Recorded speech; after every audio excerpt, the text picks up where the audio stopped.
생각한 대로 공사가 잘 나오기 여러분들이 기도해 주셨으면 좋겠어요. 우리 하나님 말씀 같이 보겠습니다. 댁에 계시더라도 성경을 피세요. 마가복음 3장 7절부터 19절입니다.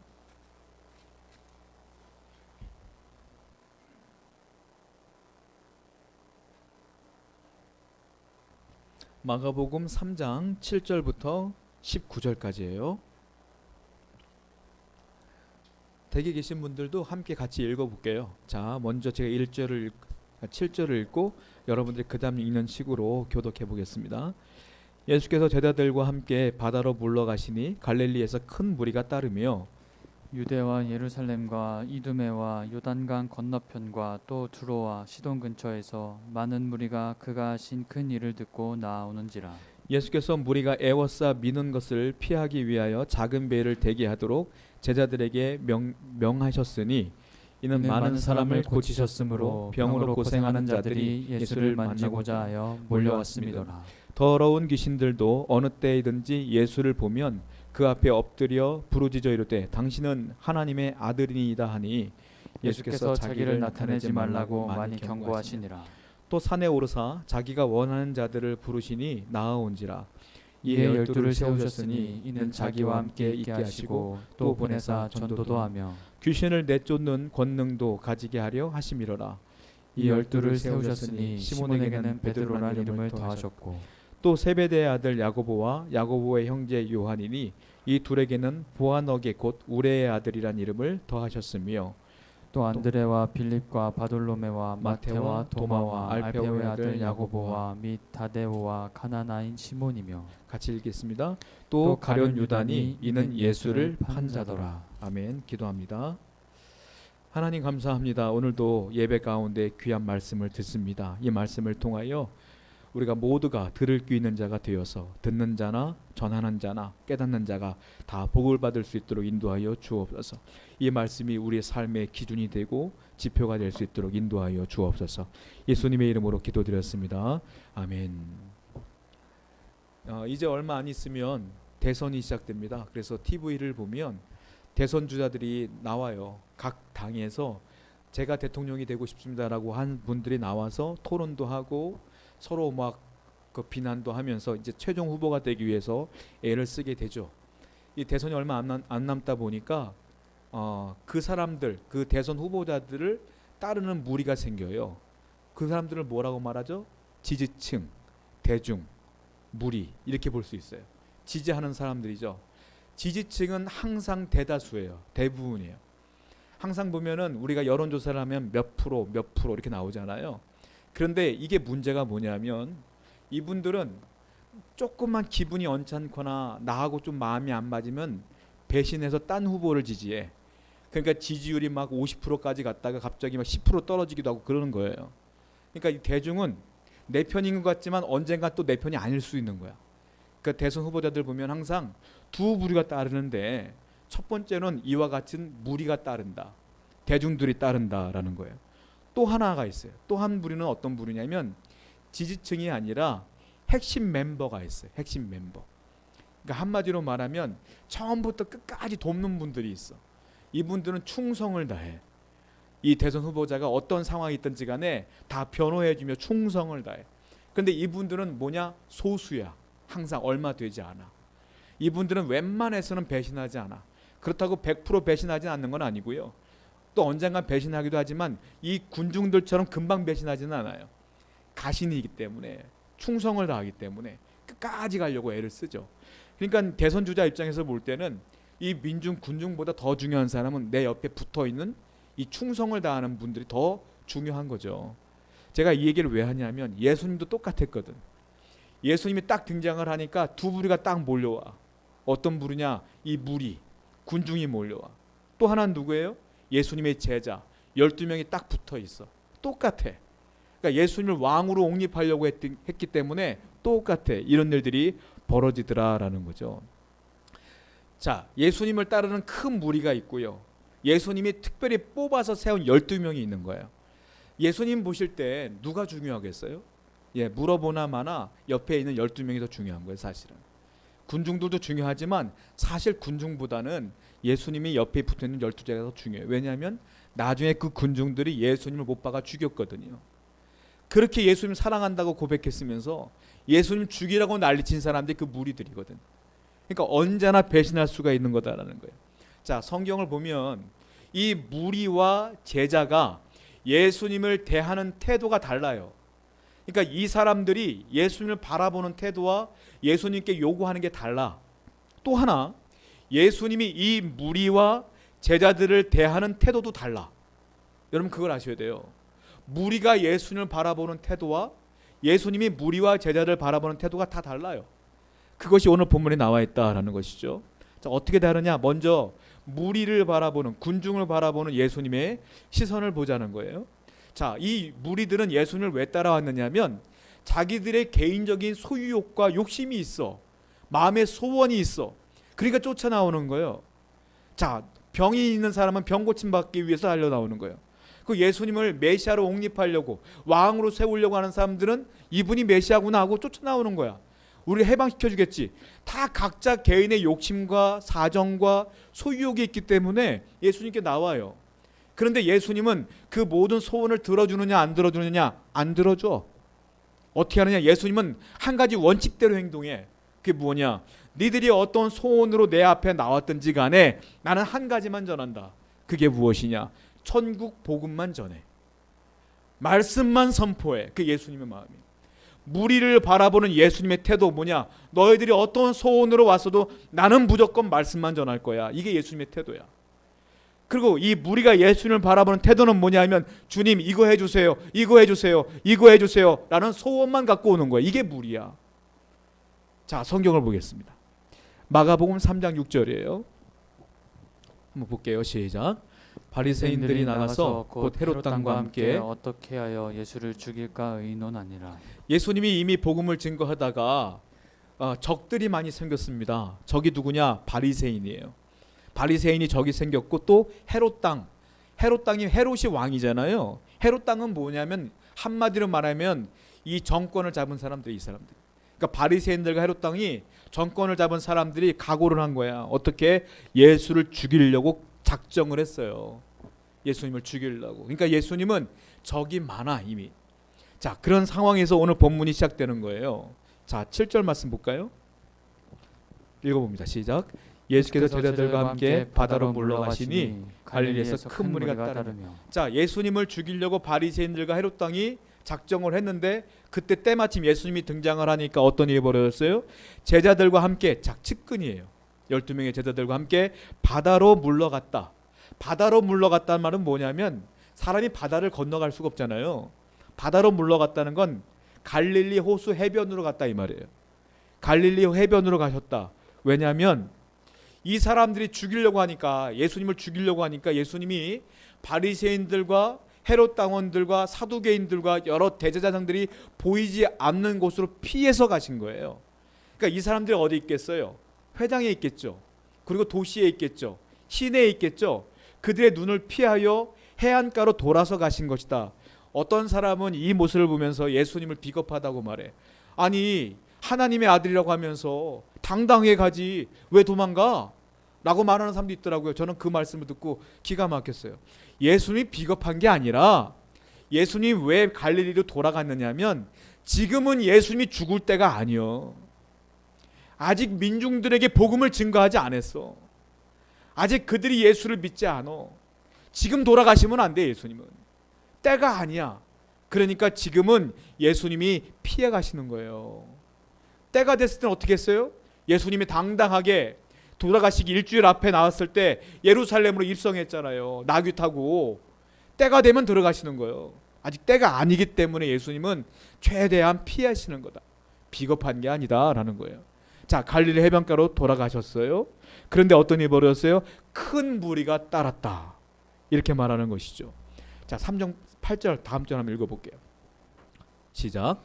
유대와 예루살렘과 이두메와 요단강 건너편과 또 두로와 시돈 근처에서 많은 무리가 그가 하신 큰 일을 듣고 나오는지라. 그 큰 무리의 정체가 나오는데 그 무리가 예수님을 따라오는데 어떤 사람이었느냐면 유대 땅에 있는 사람들이에요. 그리고 예루살렘에 있는 사람들이야. 또 이두메, 요단강 건너편, 또 두로 시돈 근처에서 사람들이 꾸역꾸역 몰려오는 거예요. 쉽게 말하면 그 지역 전체에서 여기저기 동서남북에서 막 몰려오기 시작하는 거예요. 왜 왔을까요? 온 이유가 뒤에 나오죠. 그가 하신 큰 일을 듣고 나온지라. 예수님이 하신 기적을 본 거예요. 들은 거예요. 듣고 봤어. 소문이 쫙 났어. 야, 그분께 나갔더니 병 고쳐더라. 그분께 나는 귀신이 쫓아나더라. 그 사람께 가더니 막 기적이 나타났다. 신기한 일이 벌어지더라. 그 소식이 들렸어. 그래서 쫓아나오는 거예요. 이 사람들은 어떤 사람들이냐면 로마 제국이 그 당시에 이스라엘 팔레스타인 지역을 점령했기 때문에 그 정치적인 고통 가운데 있었던 사람들이에요. 그러니까 이 사람들 힘없는 사람들이야. 독립을 바랬고 정말로 이 사람들의 소원은 어떻게든 자유를 원했던 사람들이야. 근데 이 사람들이 그 사람이 혹시 메시아가 아닐까? 라는 생각이 소문이 쫙 도니까 혹시 우리를 해방시켜 주겠구나 라는 생각으로 모여들기 시작한 것이다.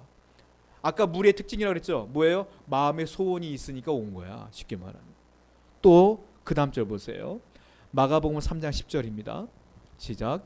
이는 많은 사람을 고치셨으므로 병으로 고생하는 자들이 예수를 만지고자 하여 몰려왔습니다. 구체적으로 설명하고 있어요. 그 사람들이 왜 왔느냐? 예수님의 큰 능력을 듣고 왔어요. 그 능력 중에 특별한 게 뭐였어요? 많은 사람을 예수님이 고쳤거든. 병든 사람을 고쳐줬거든. 그러니까 병으로 고생하는 자들이 예수를 만지려고, 옷자락으로 만져보려고 몰려온 거예요.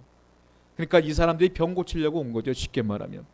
여러분 지금도요, 현대 교회도 어떤 목사님이 신유의 은사가 강력하더라 라는 소문이 돌면 그 교회는 매어 터져. 금방 부흥돼. 이 박 목사도 신유의 은사를 좀 광고를 하고 그러면은 아마 사람들 많이 몰려올 거예요. 특별히 그것만으로 제가 금식하고 그러면 주실 거야, 하나님께서. 금방 부흥될 텐데.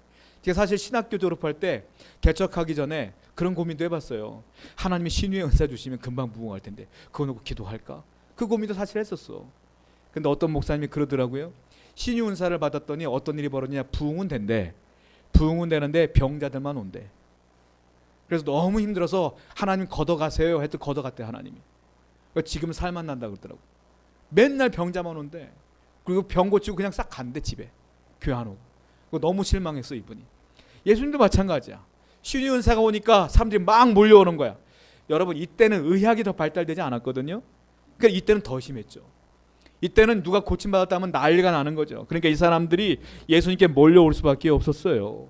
아까 말씀드린 것처럼 유대와 예루살렘과 뭐 두로와 시돈과 거기서 막 몰려오는 거야. 꾸역꾸역 몰려오는 거야. 그래서 이 사람들의 소원이 뭐라고요? 병 고쳐주세요. 이게 소원이야.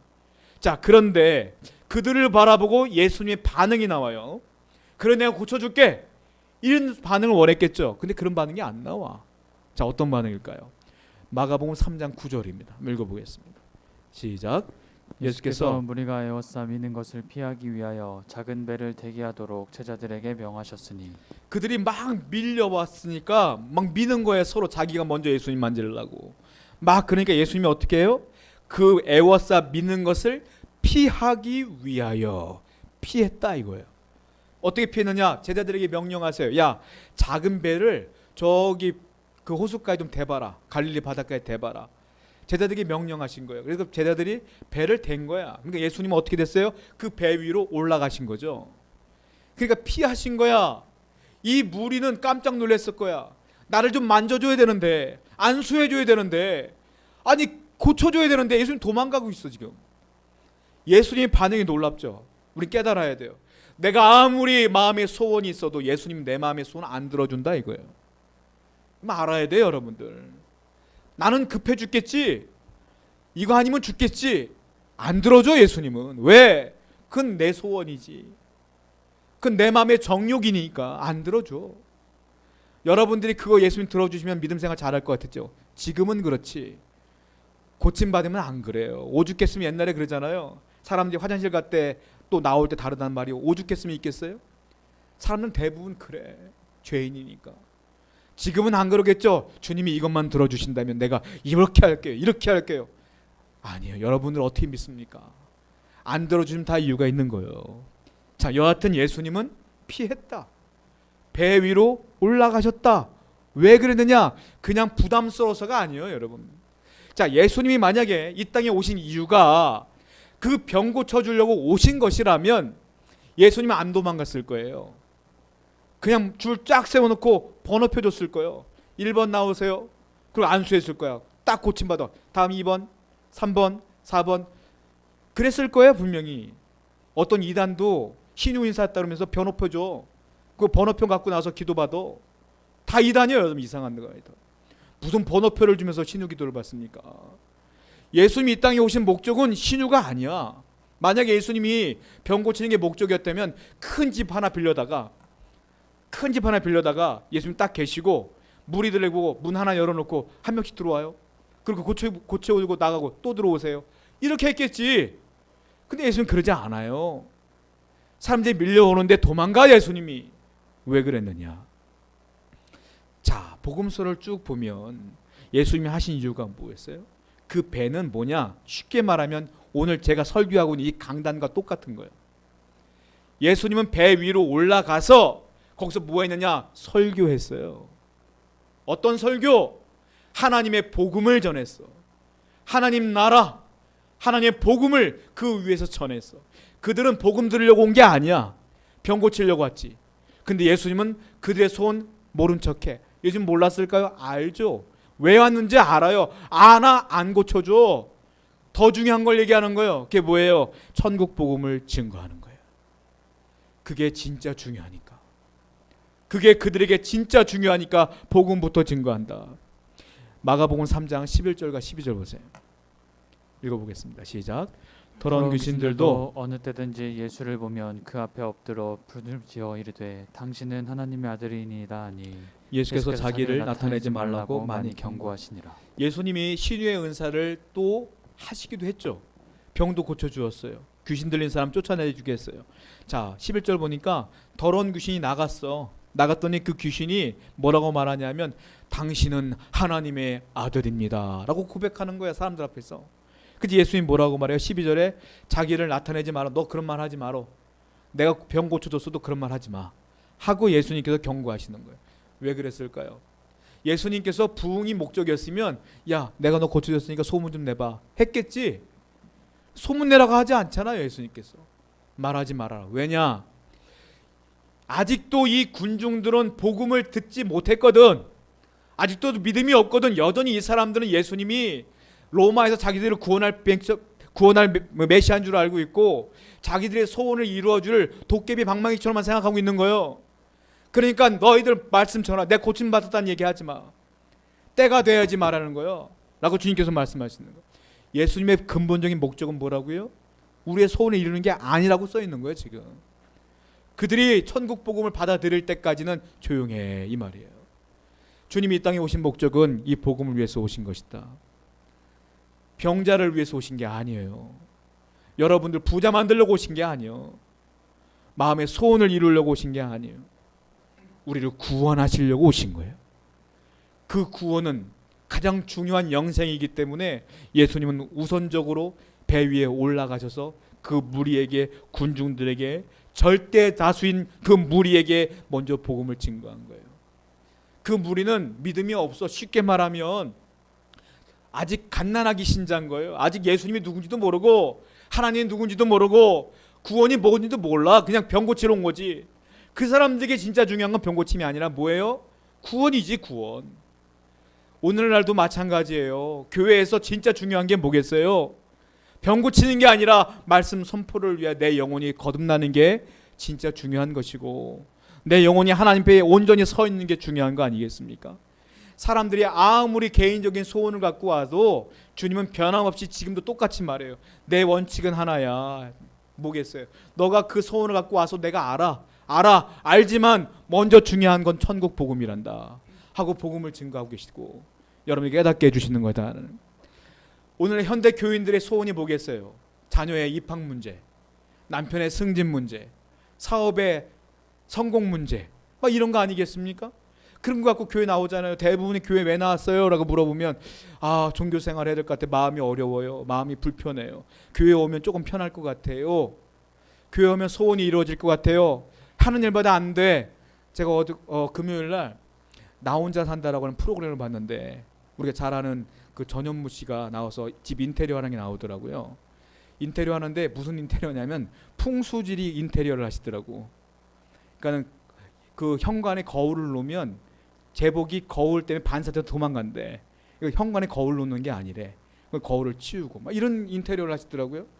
이게요 예수님을 믿지 않는 대부분의 사람들의 마음이에요.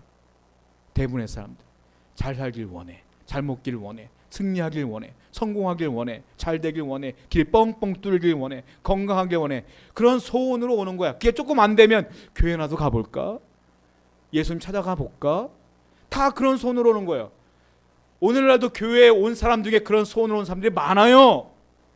그러나 예수님은 변함없이 무슨 말하고 있어요? 아니다. 바른 교회와 바른 목회자는 그럼에도 불구하고 뭘 해야 돼요? 복음을 증거하는 거예요. 여전히 하나님 말씀만을 증거해야 되는 거야.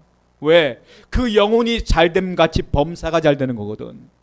영혼이 잘 돼야 범사가 잘 되는 거예요.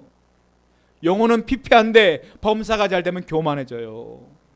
그러니까 그 영혼이 먼저 잘 돼야지. 구원받아야지. 그래야지 다 모든 것들이 하나님의 은혜인 줄 알지. 하나님은 여전히 말씀만을 전하고 있다. 복음만을 전한다. 무리를 대하는 태도가 이래요. 주님께서. 무리는 주님께 소원을 하려지만 주님은 여전히 천국 복음만 외친다. 성도 여러분, 오늘날 우리 세우는 교회 성도 여러분들도 항상 교회 나오실 때 내 마음의 소원은 이미 하나님이 알고 계셔. 말하지 않아도 알아. 주님께서는 때가 되면은 하나님께서 주시는 것이고 우리는 먼저 말씀을 듣기 위해 와야 돼. 천국 복음을 듣기 위해 와야 돼. 내 믿음을 견고하게 위해서 오셔야 돼.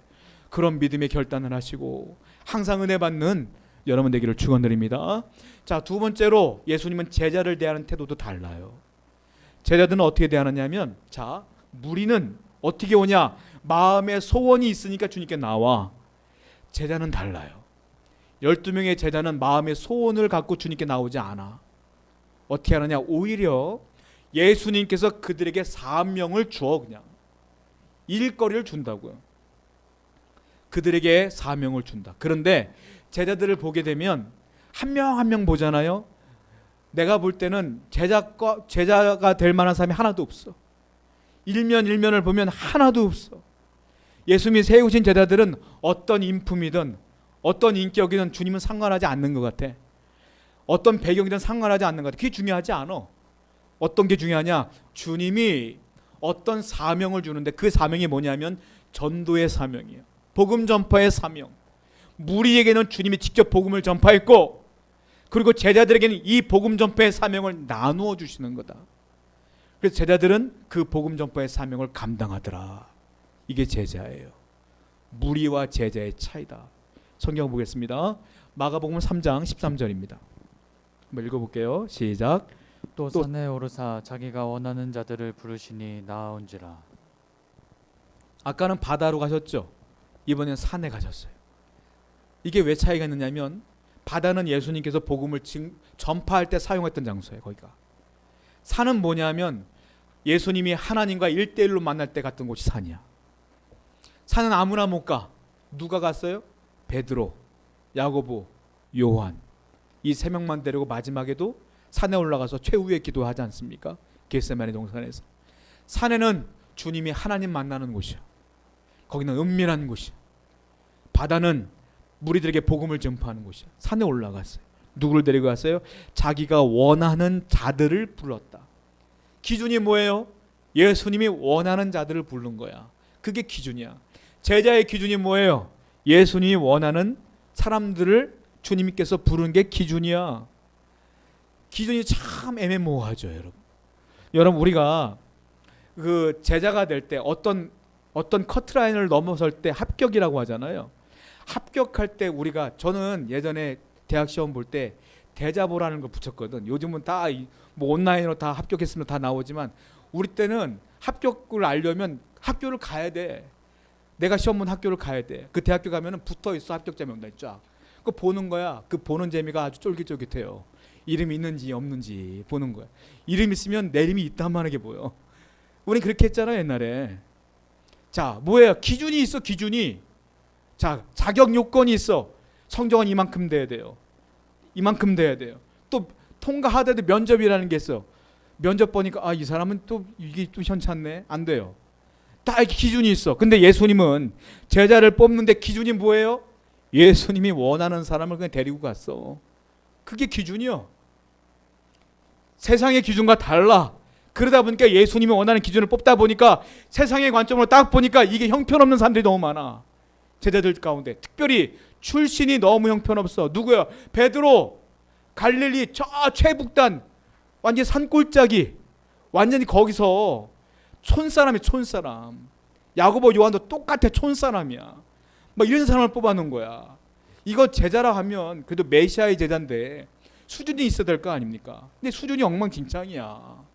그러니까 예수님은 어떤 기준이냐? 한 사람 한 사람은 겉으로 안 봤다는 거예요. 뭘 봤을까요? 그 중심을 봤겠죠. 그러니까 예수님이 원하는 사람들을 뽑았어. 자, 볼까요? 자, 어떤 사람입니까? 마가복음 3장 16절 한번 보겠습니다. 시작. 이 열두를 세우셨으니 시몬에게는 베드로란 이름을 더하셨고. 자, 시몬을 뽑았는데 시몬을 데려간 시몬의 별명이 있어요. 뭡니까? 베드로. 우리는 시몬보단 베드로라고 더 알려진 사람인데 원래 본명이 시몬이에요. 베드로는 별명이에요. 우리가 알다시피 베드로라는 별명이 어떻게 붙여졌어요? 신앙 고백할 때 주는 그리스도시요 살아계신 하나님의 아들입니다 라고 했을 때 예수님께서 바요나 시몬아 이 일을 알게 하시는 것은 네가 아니다 라고 말씀하시면서 너 이제 베드로라 하라 이렇게 말했잖아요. 베드로의 뜻이 뭡니까? 반석. 예수님은 베드로의 지금 모습 본 게 아니에요. 뭐예요? 너가 나중에 반석 같은 믿음의 소유자가 될 거야 라는 것을 보고 뽑은 거예요. 지금 베드로는 어떤 사람이에요? 형편없어. 아주 감정적인 사람이야. 뭐가 욱 들어오면 겉으로 팍 표출해. 화가 나면 화를 내. 성질 나면 성질을 내. 그 성질도 얼마나 급한지 몰라. 그냥 누가 뭐 한마디 하면 그냥 콱 일어나고 싸우려고 그러고. 이게 베드로야. 알잖아요 베드로 어떤 사람인지. 예수님이 그래 바다 위로 건너오라 했을 때 자기가 사람인데 바다 위로 막 뛰어가. 잠깐 걷긴 했죠. 그리고 물에 빠지니까 또 살려달라고 그러고. 내 마음에 생각나는 대로 말하는 사람이 베드로야. 이런 사람을 뽑았어 예수님께서. 자, 베드로뿐만이 아니에요. 누굴 뽑았어요? 야고보와 요한을 뽑았는데 그 사람들 성격도 보통이 아니야. 누가복음 5장 54절 보세요. 읽어봅니다. 시작. 제자 야고보와 요한이 이를 보고 이르되 주여 우리가 불을 명하여 하늘로부터 내려 저들을 멸하라 하기를 원하시나이까. 사마리아 지역에 가서 복음을 증거했는데요. 사마리아 사람들이 복음을 받아들이지 않았어요. 그랬더니 이 야고보와 요한이 형제거든요. 야고보와 요한이 둘 다 똑같아 성격이. 뭐라고 말합니까? 주님한테 예수님한테 주여 우리가 불을 명하여 하늘로부터 내려 저들을 멸하라 하기를 원하시나이까. 한마디로 불태워 죽일까요? 이 말이요. 저렇게 우리 말도 안 듣는 사람 죽어도 싸잖아요. 와 이렇게 무식한 사람 이렇게 말을 함부로 하는 사람 이게 누구야? 야고보와 요한이요. 그랬더니 예수님 뭐라고 말해요? 이 사람들에게 또 하나 에피소드를 볼까요? 마가복음 10장 37절입니다. 한번 읽어볼게요. 시작. 여짜오되 주의 영광 중에서 우리를 하나는 주의 우편에 하나는 좌편에 앉게 하여 주옵소서. 이 야고보와 요한이 또 얼마나 뻔뻔하냐면 예수님 나중에 하늘나라 올라가시면 여긴 그 사람들은 예수님이 왕 될 걸로 생각했던 거예요. 올라가시면 한 사람은 야고보 한 사람은 좌편에 한 사람은 우편에 야고보와 요한이 왼팔 오른팔 다 해먹겠다는 소리예요. 명예욕도 얼마나 센지 몰라. 그러니까 성질은 불같지 말도 막하지 그리고 명예욕도 세지. 이게 예수님의 제작감이냐는 거예요. 예수님 뭐라 그랬어요? 이 말을 듣고 농담해요. 예수님이 유머러스 하신 분이야. 야 너 보아너게라고 해라. 이게 무슨 말이냐? 우레의 아들이란 뜻이에요. 한마디로 네가 불태워 죽인다고 했으니까 그래? 너 앞으로 보아너게라고 부를게 내가. 너 천둥의 아들이야. 이 말이에요. 그냥 우습게 여기는 거야 그냥. 예수님 딱 듣고 야 회개하지 마. 그런 말 하면 어떡해? 이런 말 안 해 예수님. 우습게 넘어가는 거 웃으면서. 그냥 그래 그렇구나 하고 넘어가는. 이게 무슨 말인지 아세요? 너는 평생 네 성격 못 고친다 이 말이에요. 너 성격 그대로 갈 거야. 그냥 보아너게라고 할게 내가. 나 네 성격 고칠 생각 없다 이 말이에요. 결국 야고보와 요한은 이 성격 그대로 살았어. 베드로는 왜 시몬에게 베드로라고 했느냐? 베드로는 믿음이 바뀔 걸 봤기 때문에 진짜 베드로처럼 살았어. 베드로 성격 고치려고 예수님이 애썼습니까? 안 썼어 예수님께서. 그냥 너 우리의 아들처럼 살아라 야고보와 요한에게 말했죠. 또 보세요. 마가복음 1장 20절 다른 제자들을 볼게요. 시작. 곧 부르시니 그 아버지 세베대 분들과 함께 배 버려두고 예수를 따라가니라. 이 세베대가 누구냐? 아까 말씀드렸던 야고보와 요한의 아버지입니다. 이 세베대가 누구냐? 어부인데 그냥 어부가 아니야. 돈이 많은 어부야. 종들을 줘놓고 배도 되게 많아. 그 종들 보고 배 고기 잡아라 시키는 사람이야, 이 사람이. 그러니까 얼마나 돈이 많은 사람이. 어촌에서 꽤 부자였던 것 같아. 야고보와 요한이 그 집 아들이란 말이에요. 부잣집을 뽑았어. 그런데 부잣집만 뽑은 것이냐? 그것도 아니요. 자, 또 보세요. 마가복음 3장 18절 보세요. 시작. 또 안드레와 빌립과 바돌로메와 마테와 도마와 알페오의 아들 야고보와 및 다데오와 가나나인 시몬이며. 다 예수님의 제자의 명단인데요. 여기 보면 누가 나옵니까? 마태가 나와요. 마태는 우리가 알다시피 누굽니까? 세리잖아요. 세리는 지금으로 말하면 국세청에서 일하는 사람이야. 국세청에 들어가면 돈 공부 진짜 많이 해야 되잖아요. 지금은. 이때는 아니요. 이때는 뭘 해야 되냐? 뇌물을 많이 매겨야지 세리가 돼. 그리고 지금은 나라에서 이만큼 세금 내세요 하지만 이때는 세리가 받고 싶은 만큼 받는 거예요.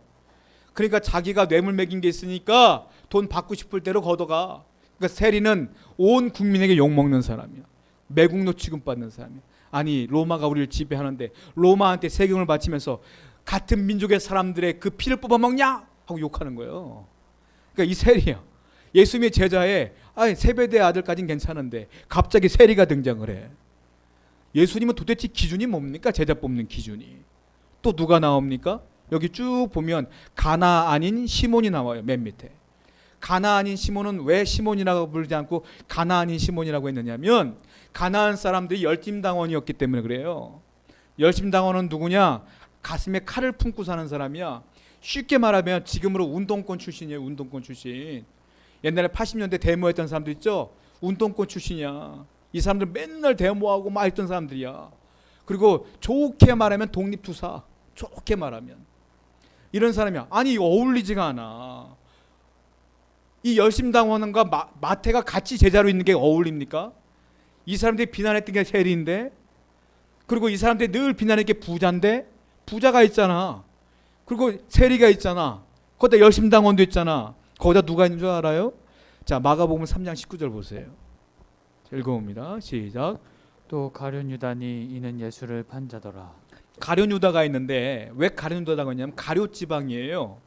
가룟이 어디냐면 예루살렘을 중심으로 해서 서쪽에 있는 지방이에요.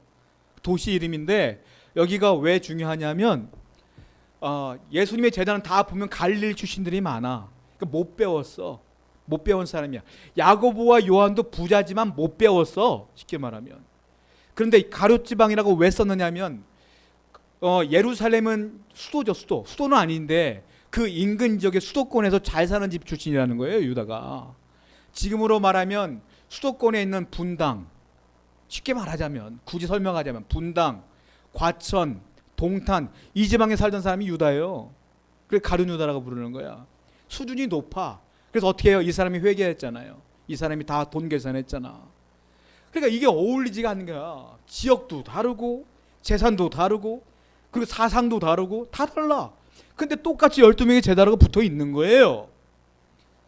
예수님의 기준이 도대체 뭐냐는 거예요. 도대체 예수님의 기준이. 또 보세요. 마가복음 3장 13절부터 15절 읽어봅니다. 시작.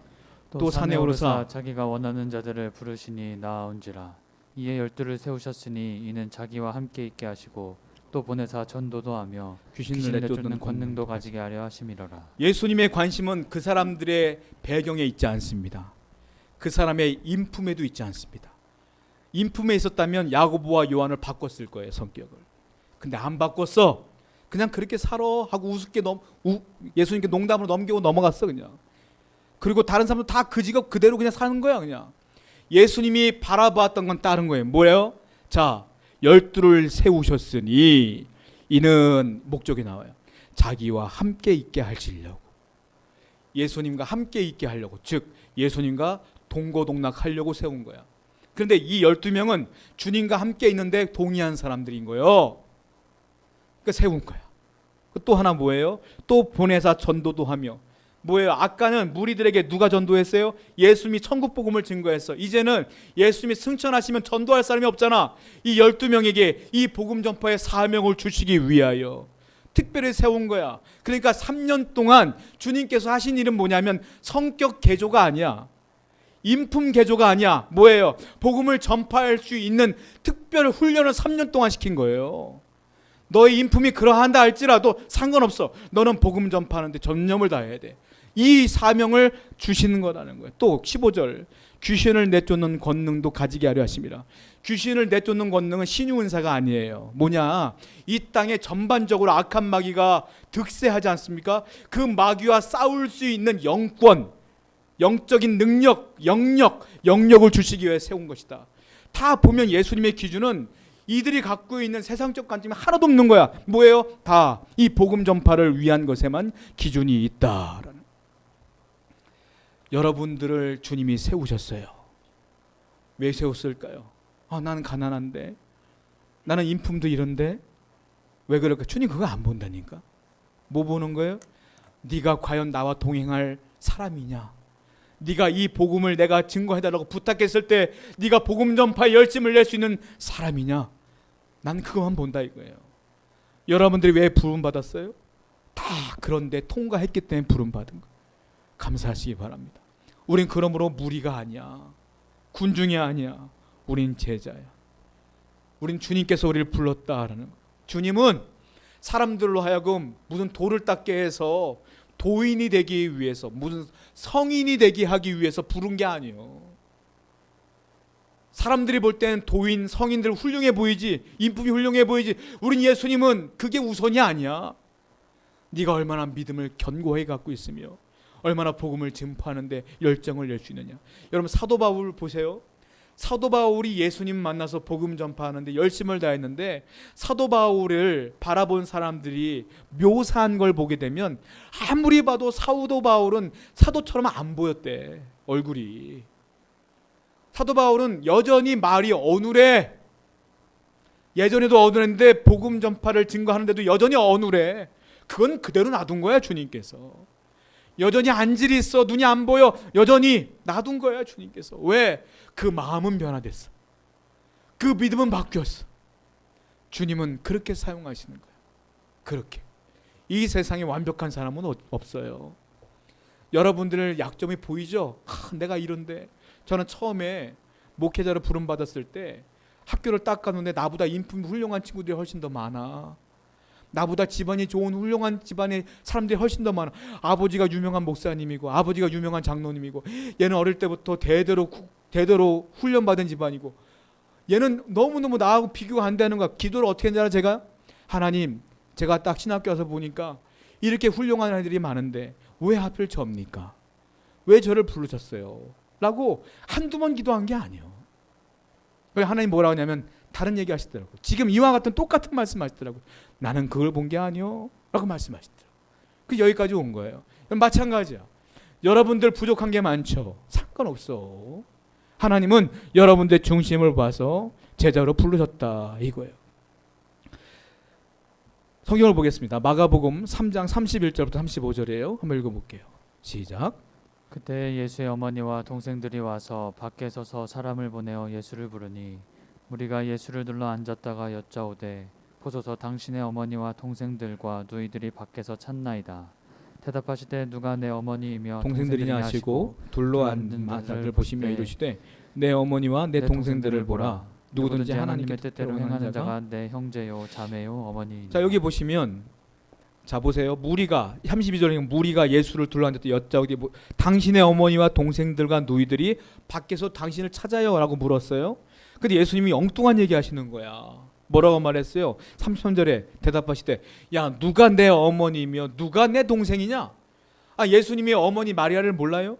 예수님이 당신의 동생 야고보를 몰라요? 알잖아요. 근데 이렇게 말씀하셔요. 그러면서 둘러앉아 있는 사람을 쭉 둘러보시면서 뭐라고 하시냐? 35절 말씀을 하시는 거예요. 뭐라고 말했어요? 누구든지 하나님의 뜻대로 행하는 자가 내 형제요, 내 자매요, 내 어머니라. 야, 친척, 나와 핏줄이 연결되는 내 동생, 내 어머니, 그것보다 더 중요한 게 있어. 무엇이냐? 내 마음대로, 내 뜻대로 내 마음을 알아서 이 사명을 감당하는 제자, 너희들이 진짜 내 가족이야 라고 말하는. 갑자기 신분이 상승했어. 여러분들이 주님의 제자로 살면 주님보다, 그 가족보다 더 가까운 자가 되는 거예요. 주님과. 누가 가까운 자가 되는 거예요? 제자가. 무리는 아니야. 제자가 주님과 가장 밀접한 사람이 된다라는 거예요. 삼국지에 보면 당양현 장판 이야기가 나와요. 거기 보면 유비가 조조의 군사를 만나 도망을 가죠. 조조가 다 습격을 하는데 유비가 헐레벌떡 도망을 가요. 도망가는데 도망 못 간 사람이 있어. 자기의 부인, 미부인이 있고 자기의 아들, 아두가 있어. 이 두 사람이 도망을 못 갔어. 그러니까 조자룡이라는 장군이 자기가 구출하겠다고 들어간 거 적군을 뚫고 딱 미부인과 아들, 아두를 만났어요. 그런데 미부인이 다리를 다쳤어.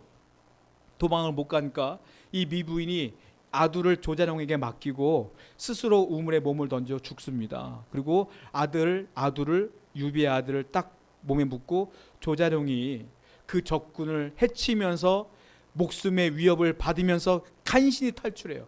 유명한 얘기예요.